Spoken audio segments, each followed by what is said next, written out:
Queen Elizabeth passed away Thursday at the age of 96 and in a 70-year reign as a monarch. She was the world's longest-serving monarch. It's a sad time, but that the crown has been preparing for it since the 1960s. The plan for what to do after Elizabeth's death is called Operation London Bridge, and the steps that will be taking place now the Queen has died are strictly controlled. UK is now preparing for the new era after Queen's death. King Charles III will return to London and addresses the nation on Friday afternoon. The country now enters a mourning period that continues until after her funeral. This is All 24 News special coverage.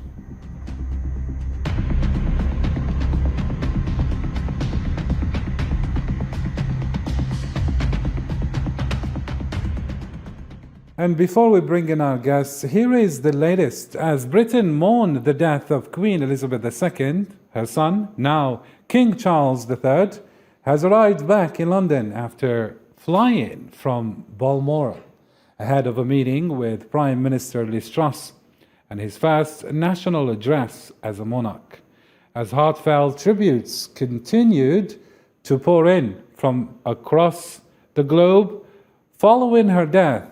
On Thursday, MPs held a minute silence in the Commons, with former Prime Minister Boris Johnson recalling being moved to tears after being asked in several months ago to discuss the Queen in the past tense.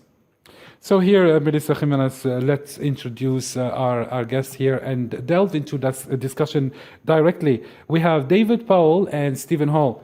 Gentlemen, thank you so much for joining us and our sincere condolences for the passing of Her Majesty. So, Mr. Stephen Hall, how was the sentiment felt there in UK after the passing of Her Majesty? I think that Queen Elizabeth obviously has been on the phone since 1952. For the vast majority of Britons, she has been the only monarch that we've ever known. Whilst people may be divided or apathetic, I would say, towards the monarchy itself, we are all Elizabethans, and so the passing of Queen Elizabeth II is naturally very sad. And it's understandable that the country is a bit lost because, as I say, to a great extent, she was also our third grandmother, at least for my generation, because I've only ever known her as a little old lady, to be perfectly frank, and she's always been considered by my generation to be our third grandmother.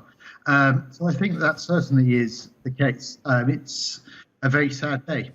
Mm-hmm. And the latest was that the King has landed in London and is on his way to Buckingham Palace, or perhaps arrived right now. He waved at crowds gathered to greet his arrival. He shook hands with 3 people who offered their condolences before boarding a flight to Aberdeen Airport. And the King will hold an audience with Liz Truss, the Prime Minister, and a pre-record, perhaps televised address to the nation, which will be broadcast at around 6 p.m. This is the latest that we are receiving here, Mr. Stephen Hall. What is the address like? How do you expect it to be? Well, I suspect that naturally it will be very moving. Charles will obviously talk about what his mother has meant to the country, what she achieved, the successes and such things as well, but also potentially how he would like to rule. We may see this as well. He's always talked about various reforms or ideas that he would like to implement, and that may be the case as well. But certainly the majority of the speech, I imagine, will be about Elizabeth and what she brought to the nation in terms of stability, in terms of longevity, and various other things as well. Maybe very nice indeed.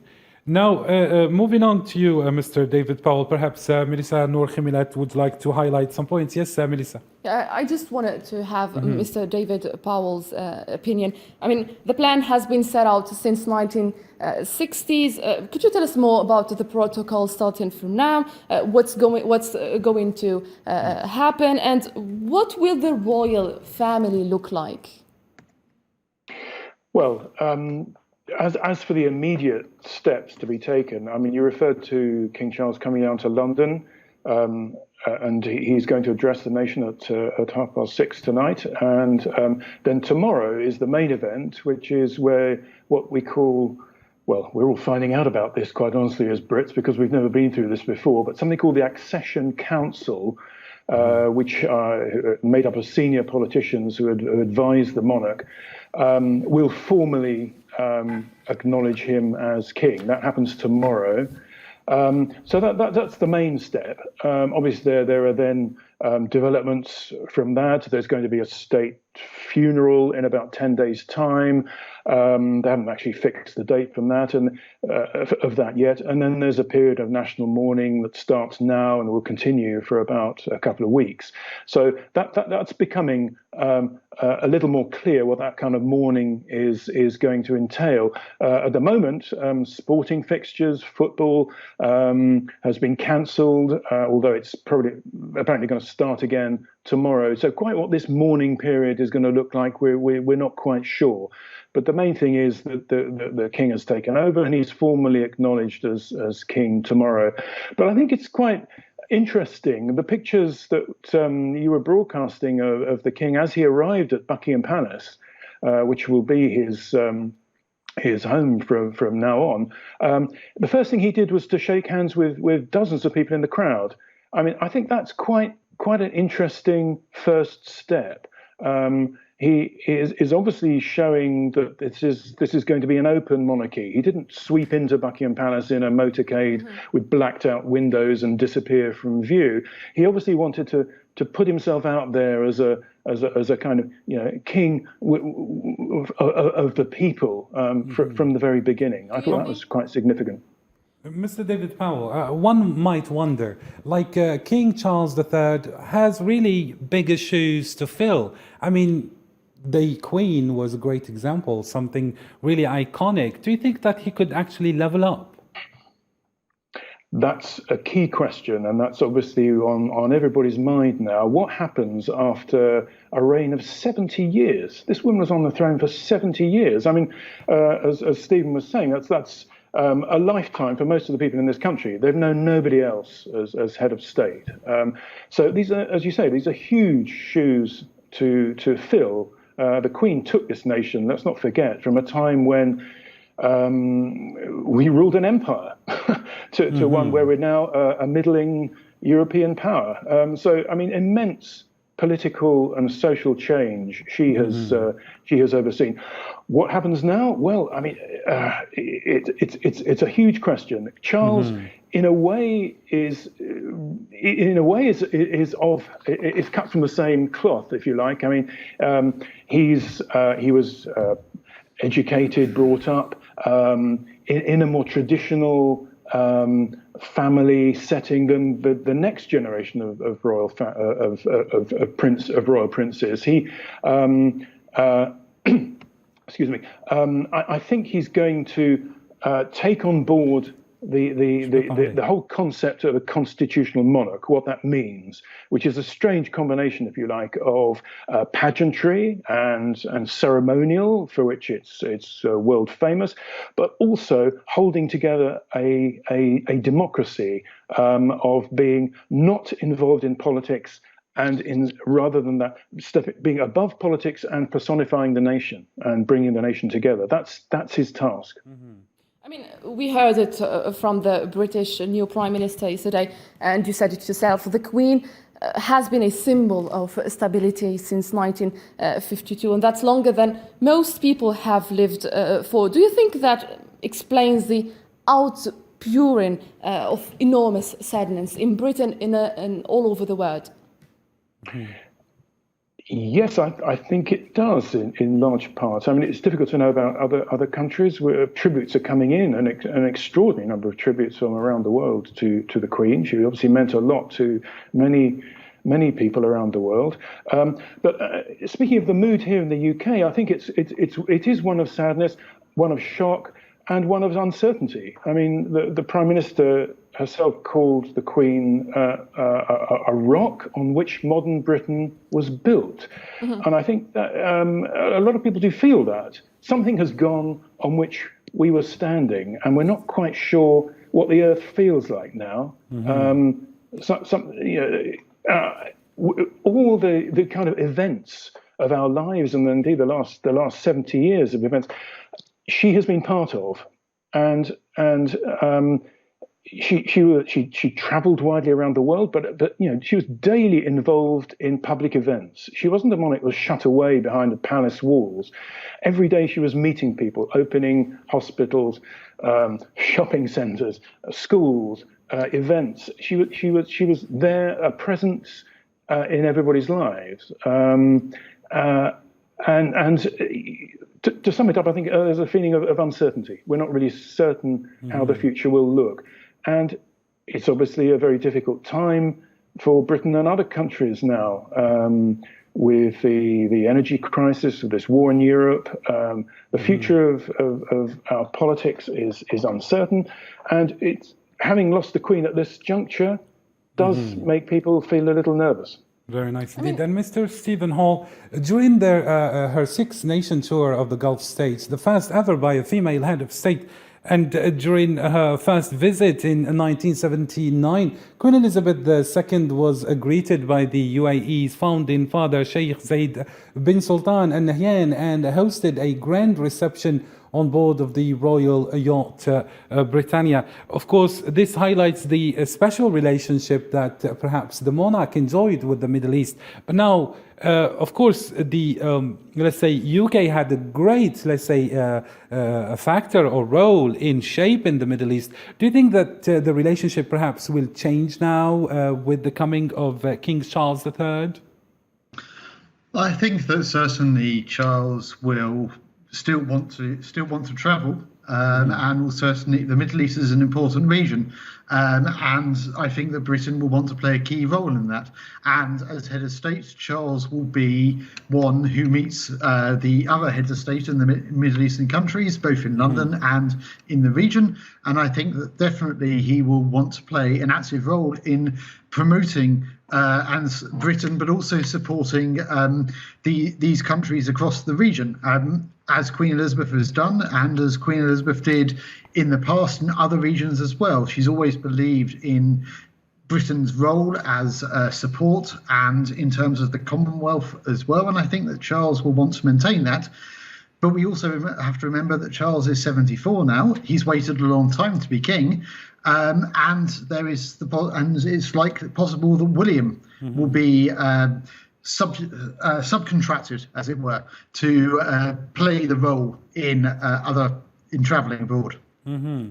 And knowing that perhaps the role of the Queen, meaning that she had this soft power, keeping the Commonwealth countries together and their governments in perfect shape, and also a symbol of unity of the UK. Do you think King Charles III could actually do the same thing?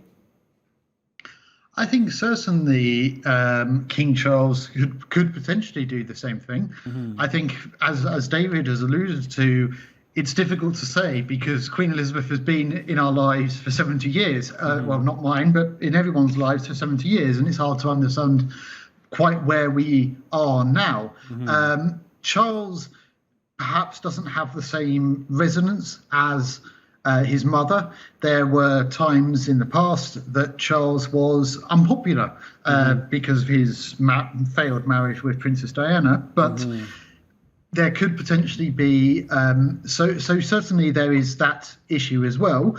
But I think that the vast majority of British people, in regards to the Union, are still monarchists, and I can't imagine that Charles would be the reason why Scotland, Wales, Northern Ireland, England would secede from the the Union. That isn't necessarily the case for the Commonwealth. I think a lot of the Commonwealth nations have hinted at the fact that when Elizabeth passes away, they may reconsider their allegiance, as it were, to the Commonwealth and having a head of state in London. But that, of course, Stephen Hall, today, the pictures of the Queen filled the front pages of the daily papers, especially the British newspapers. What triggers me is the South African newspaper, The Citizen, which only indicates to her death as a header on the front page. I mean, despite the fact that this country is a Commonwealth country. How would you explain that? Well, I think that yes, South Africa is a Commonwealth country, but it also is a republic. It's part of the Commonwealth. But it doesn't have the Queen as the head of state. Whereas if you look at Australian, New Zealand, and Canadian newspapers today, it was very different because. Seems we're having. I'm sorry. I apologise. Okay, something's gone wrong. Right. Okay. Yes. So I think that in terms of that process, I can understand that for South Africa, it is of less concern that the Queen passed away. But the fact that she was still on the front page, I think, is particularly important. Very nice indeed. And moving on to Mr. David Powell, Ben Pilmert wrote that Wilson behaved towards Her Majesty unexpectedly as an equal and talked to her as if she were a member of his cabinet. And we have like a very interesting, let's say, relationship or Queen's relationship with her various ministers. How can you tell us, or what can you tell us about her preference perhaps toward these ministers? Which ones were her favorite and why? Well, that's impossible to tell. I mean, the Queen, if nothing else, was very discreet about her views. No one really knew her views about certainly about British internal politics. She did have a meeting, as you allude to, every week with the Prime Minister, but no Prime Minister has ever divulged. Even now, when they're being interviewed now, past Prime Ministers are very reluctant to say anything about what the Queen told them in those weekly one-to-one meetings. So I don't think we can tell anything about what the Queen thought of prime ministers or individual ministers. However, she occasionally gave some indication about what she thought about constitutional issues. For instance, when in 2014, when there's a referendum about independence for Scotland, she made a comment asking Scots to think very carefully before voting, and that was widely seen as urging them not to vote for secession of Scotland. And indeed, in her whole demeanour, she's been very much the representative of the United Kingdom. She obviously believed in the Union. And as Stephen was talking about the Commonwealth, she was a very strong believer in the Commonwealth, and she took that organisation, let's not forget, from a time when Britain was an imperial power and these were colonies, to an organisation now where it's not the British Commonwealth, it's the Commonwealth. These countries want to be part of this economic, social, sporting organisation because they derive a lot of benefit from it, and other countries want to join who weren't British colonies in years gone by. So that's one of her legacies that she's left. Excuse me. What about function Commonwealth? Dr. David Powell, what about the last Prime Minister, Boris Johnson? I mean, he also publicly admitted to apologising to the Queen after revelations the parties were held at Downing Street during the coronavirus lockdown and on the eve of the Queen's husband's funeral. What about their relationship?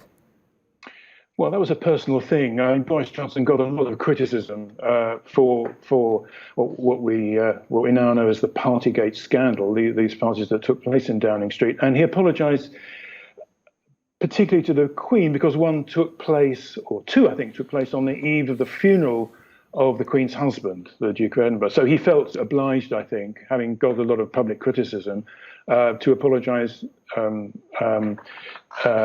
individually to the Queen about that. But he made a very warm tribute to the Queen in Parliament today. There was a meeting of MPs in Parliament to enable them to pay tribute to the Queen, and he paid an extremely warm tribute, as did other MPs. So there's no doubt that he was a great supporter of the monarchy and felt very affectionate towards the Queen. Very nice indeed. And Mr. Stephen Hall, the Queen is reported to have greeted all of her prime ministers with charm and consideration and with an impressive knowledge and understanding of the issues of the world. What makes the Queen, or what made the Queen very iconic and very special to all these prime ministers, that we see lots of outpouring affection and warmth toward her death? Well, I think that again it goes back to the fact that she's been the embodiment of stability. She is the monarch. She's the head of state. I can't imagine that any prime minister would be so brave as to walk into the room and, not be cordial at the very least. Certainly, there were probably times, I imagine, from what I've read, the Queen and Thatcher had a tempestuous relationship at certain times. There are other prime ministers who may not have had the best relationship with the Queen, but all of them were cordial, and the Queen didn't, as far as I'm aware, certainly didn't choose political sides. She was always above the fray. She was very effective in terms of knowing and understanding her constitutional rights and what she could do and the powers that she had. And as head of state, naturally, there will always be strong relationship between the Prime Minister and the Queen and the monarch, because they are ultimately, both of them, leading the country. Mm-hmm. As I hear from my colleague Karim, Dr. David Powell, we heard from the Polish Prime Minister who paid tribute to the Queen, calling her an icon. That's not an exaggeration, is it, Dr. David Powell? An icon, well, it's an overused word, isn't it? It's become a bit of a cliche, but I think in terms of the Queen, given her global celebrity and the immense evident warmth which people feel towards her around the world, I think it's not too much of an exaggeration to call her that. She earned that, though. I mean, we talk about Charles and what he's going to do. She earned this. She wasn't an icon from the beginning. It took her years to develop this this persona, and she worked very hard at it. I mean, she has no role in politics in the UK. That's a fundamental thing about constitutional monarch, that she has no political power, but she did use her personal warmth with world leaders to ease relations between Britain and other countries, and to improve the international climate, I think, and that's why she's looked up to. I mean, just one example: Nelson Mandela, the first black president in South Africa. I mean, given the history of Britain and South Africa over the centuries, he called her a personal friend. I mean, that's an extraordinary development if you think about it. And I think that's just an example of how she was able to charm, to use her personal qualities to charm foreign leaders. Very nice indeed. And just a reminder, today is the first of 10 days of mourning as the country reflects on the life of Queen Elizabeth II and the end of her reign. Here I would like to invite Noor Khimilet for giving us a press reviews, pictures of the Queen filed in the front pages here. Go ahead. Indeed, Karim, pictures of the Queen filled the front pages of the daily papers with patriotism and praise on the display as Britain marks a historic and somber day. Britain's national newspapers today mourn the passing and celebrate the life of Queen Elizabeth II with front pages tributes. We start with the Daily Mail leads that tributes to Her Majesty Queen Elizabeth with a striking image of the monarch in early years of her reign, with the headline, "Our hearts are broken."